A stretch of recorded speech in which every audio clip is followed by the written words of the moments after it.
Hello and welcome to Automation and beamng.drive. Today we have something a little bit different. We have a completed car at the beginning of a video. It is basically a Toyota Hiace, that's what I've styled it off, as you can tell, but it's also fully vanilla. I'm going to show you what exactly I've done, give some tips and tricks, then we're going to go into beamng.drive, and then I'll link to in the description down below a link to where I got this challenge from. It is on Ruben's Discord server. It is a cell challenge, well, it's just a regular challenge at this point, not really cell anymore. Challenge is make van from any era, and it has to be vanilla only. No mod bodies, no mod fixtures whatsoever. More rules will obviously be on the Discord, but other than that, let's get into it. We have steel body panels on a steel monocoque, front longitudinal engine placement with double wishbone at the front and solid axle leaf at the rear. As for the engine, we have a Toyota 1KD FTV. It is a diesel engine because I'm on a bit of a diesel kick at the moment, I guess, and I got it as close as I could. So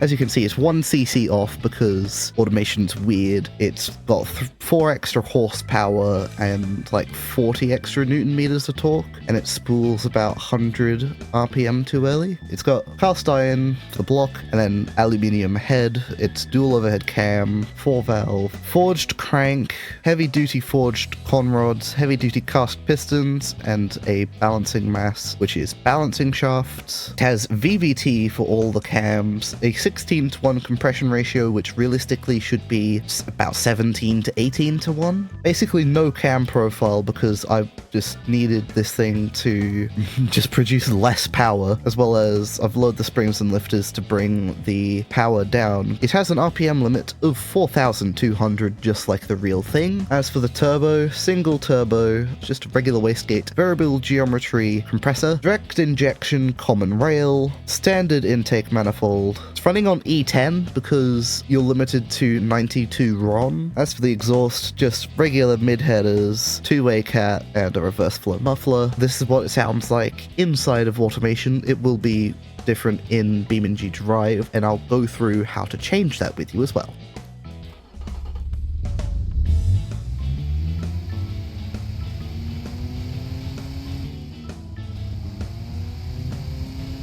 It's very quiet. It has a 5-speed manual gearbox, a open differential. It is rear-wheel drive as well. It has radial utility tires with as close as I could get to the real things. I don't know the tire diameter, but I have access to the tire width and the rim diameter, so hopefully the tire diameter is pretty close. Vented front disc brakes with 2 pistons and drums on the rear. Semi-clad under tray probably should go none, to be honest. As for the interior, it has a bench seat in the front, standard interior, standard CD, ABS, hydraulic rack and pinions, power steering, basic safety, progressive springs, gas monotube dampers, and passive sway bars. Just on a utility preset, which I've fiddled around a bit, mainly in the sway bar department to stop it from oversteering both in the low speed graph and the high speed graph, and it costs $19,300. As for some techniques I've used to get it to look like a Hilux, I've used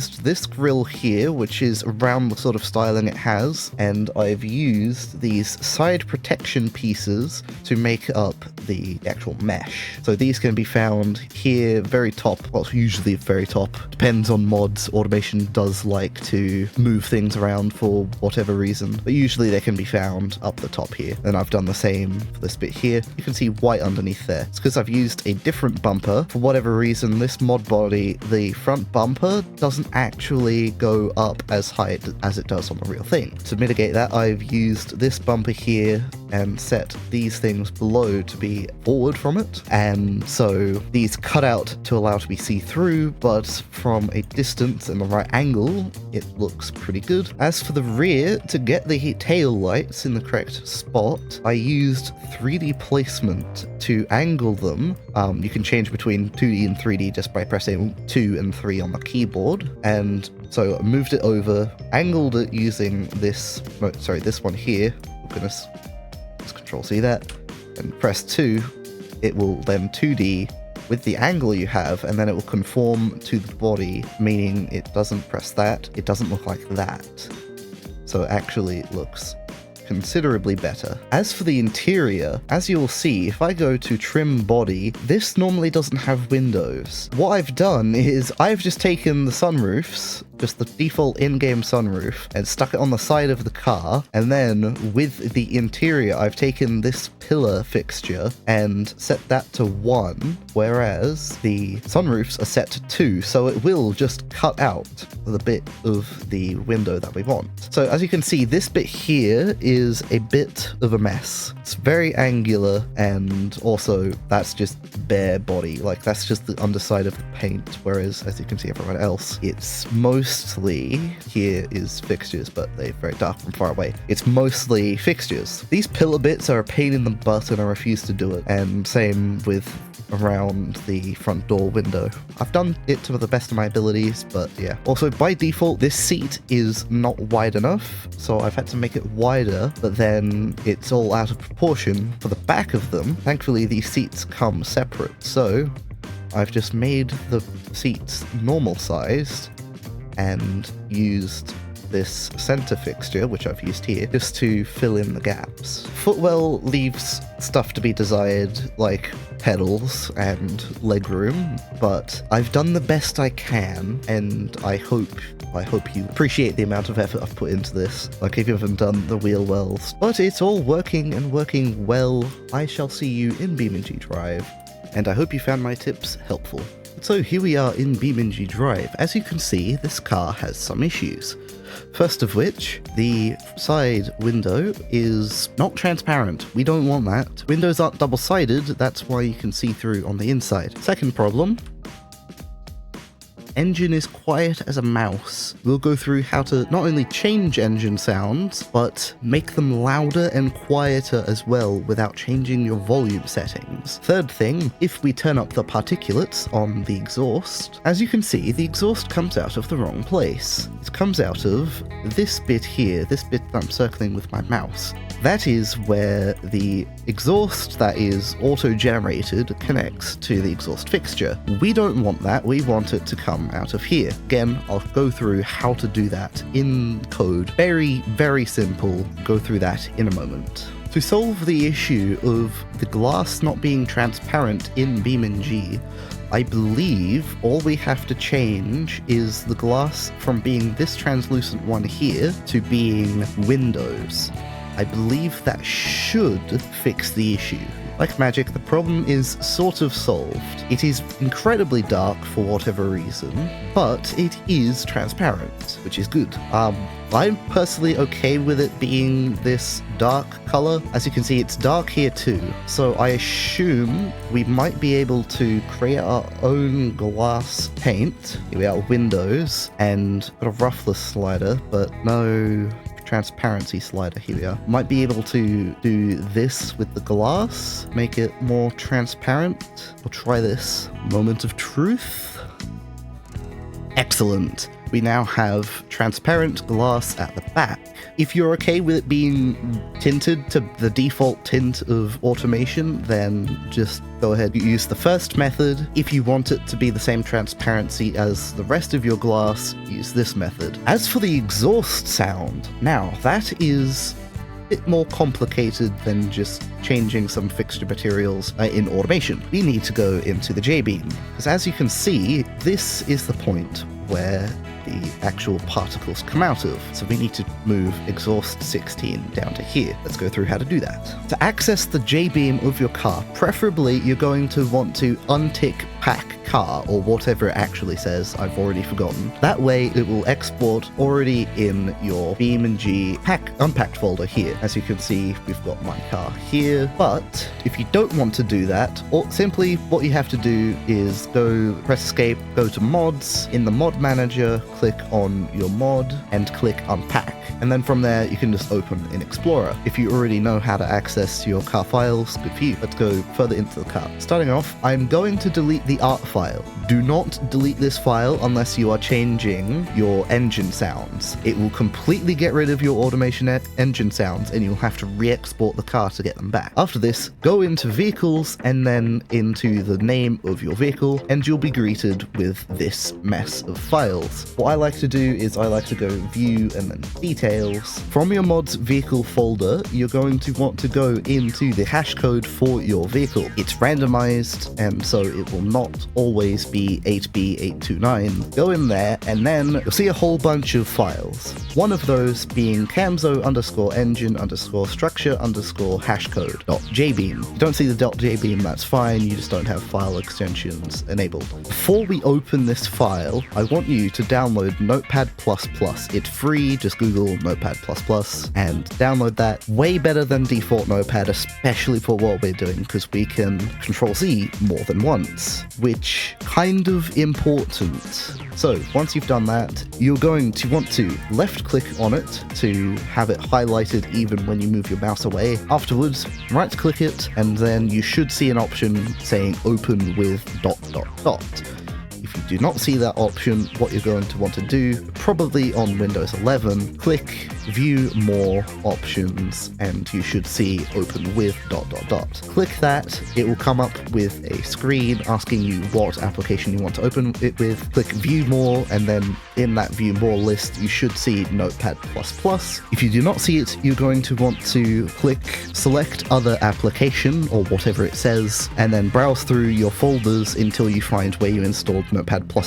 From there, you're going to want to double-click it, and it will select that as the app you want to open. Here in the engine structure.jbeam, you will find a whole bunch of nodes. Included with these nodes, we should find exhaust. Now, remember, what one did we want to move? We wanted to move number 16. So we'll go back into Notepad and we'll see number 16. It goes in order of left and right, forwards and back, and up and down. For whatever reason, beamng models things backwards, so positive is actually backwards. No idea why they do it that way. It's just the way they do it. So we're going to want to move this downwards. So I'm going to move this to 6 and then press Ctrl S. That will save what you've done. Open beamng again and press Ctrl and R, and that will freeze the game momentarily because beamng is weird.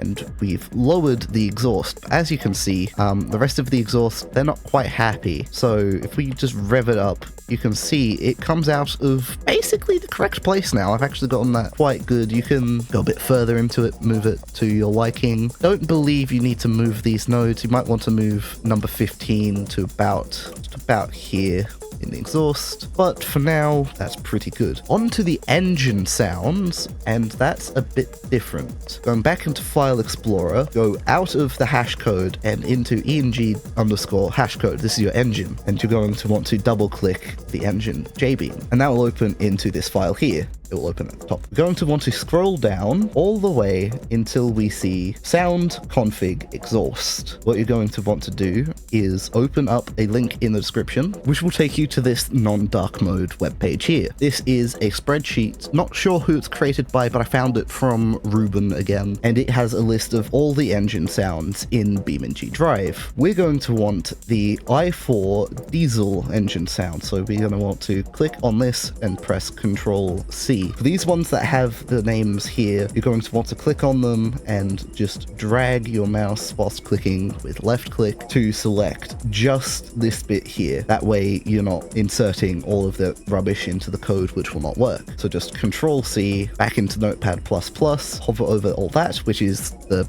code it creates for your engine sound, which we've already deleted prior. If you want to know what to delete, go back in the video, back to where I told you not to delete anything, and delete that. Ctrl-V, we've put our engine sound in. I've copied the wrong sound, copying the right sound in now. Ctrl-S, back into beamng. Ctrl-R, you can already hear the difference. I'm just going to give it a bit of a rev.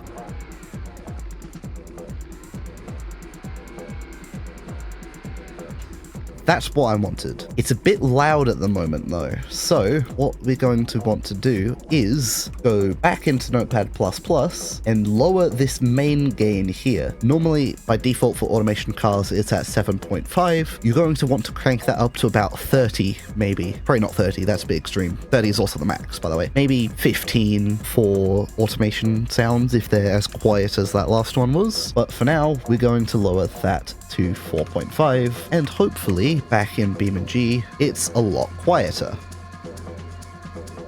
You can also do a variety of other things, such as you can change your turbo sounds. You can change everything about the turbo, but I'm mainly concerned about the sounds. Go into other cars' JBeams. You're going to want to go into where you installed beamng on your computer. If you've only got one drive, you should only have one thing on the list. You're going to want to go into your C drive. For me, I've got it on my D drive, so we're going to want to go in there and open Steam library. If you've installed it on your C drive, what you're going to want to do, ignore this Steam library folder here. No idea why it's there. You're going to want to go into Program Files x86, into Steam, Steam Apps, Common, and then you're going to want to click on beamng. beamng is not here, so we'll go back to our D drive, go to Steam library, go to Steam Apps, Common, and then beamng drive. Now you're in the files for beamng drive. So highly recommend do not actually delete anything here ever. Never touch anything here. Only view things here. Do not modify them and do not delete them. You're going to want to go into Content, Vehicles, and here we have all the .zip files of all the cars. In order to find turbo sounds, there's nothing listed online at the moment. What you're going to want to do is you're going to want to find a car that you want a turbo sound from, and then you're going to want to find it in here. So say if you want it from the covert, you go up here to the covert, open the .zip, do not unzip it, just open it through WinRAR, and then navigate through the files there to the engine sounds we were just looking at. They will be under an engine JBeam. I'll throw up an image on screen what it should look like here, and you'll go into that JBeam just by double clicking it through WinRAR, and you'll grab the line of code like we saw before, which is this here. Should be under something like blow off valve, sound file name, or hiss loop event. Grab whatever it is that you want from the covert or whatever vehicle it may be, and slap that here. That will change the sound of your car. For now though, we're not doing any of that, so if you don't want to ever touch it again, then I recommend just going in here after closing everything that has anything related to this car open, because if you do click this pack button whilst you have any of the car open except for just the car open in beamng drive, it might just nuke itself. That has happened to me before after I put in a lot of effort to the car, and it was quite painful. So I also recommend making backups if you're putting in a lot of effort. For now, we're just going to click pack, and hopefully we should be fine. Now that it's packed, you can see we've actually decreased the file size a lot. Completely forgot it does that. Automation sound files are as compact as they can be, so even when compressing them into a zip file, you can't do much with that. You can't compress something that's already being compressed. Think of it like suspension. Like if I just drag this down, as you can see, suspension pretty compressed. If you put any more force down, nothing else can happen. Partly because the body's sitting on the floor now, partly because the spring is as compressed as it can be. That's why the automation mods are so large. The audio files are that big that even when compressed as much as they can be, they're still massive. So now we have a car that's only 29.1 megabytes. You can do some more optimizations, like some textures are ridiculously high quality. So removing textures will decrease your file size, but of course you're also removing textures. So unless they're duplicate textures, and you know what you're doing, which I do not, so don't quite listen to me here except for the fact of do not delete anything unless you know you're safe to do so. If you want to do textures, I recommend going over to Philman86. He has done some texture-related things, as well as I think he might have done some tutorials with them as well. Not entirely sure, not really looked into it, but if you want to do textures, highly recommend asking him. He's done it multiple times. Whatever you do not ping Phil. Like, it is just not a good idea. Do not ping YouTubers unless you have their permission. As for that, you do have permission to ping me. That is something you do have permission to do. But I hope you enjoyed this little mini tutorial. If you want to see more, I am more than happy to. If you want me to build a database of all the turbo sounds and make a tutorial like properly of how to do the turbo sounds proper, then do let me know. I will do that if it's something you want to see. Hope you enjoyed this video. If you want to see more tutorials, let me know down below and let me know what you want to see a tutorial on. I am well more than happy to tell you what I know, and if it's what you want, that's what I want to do. Thank you very much for watching. Please, if you would be so kind, subscribe. I am at 208 at the moment, hoping to hit 250 by the end of the year. Very possible goal, don't know if it'll happen. Thank you nonetheless, and goodbye.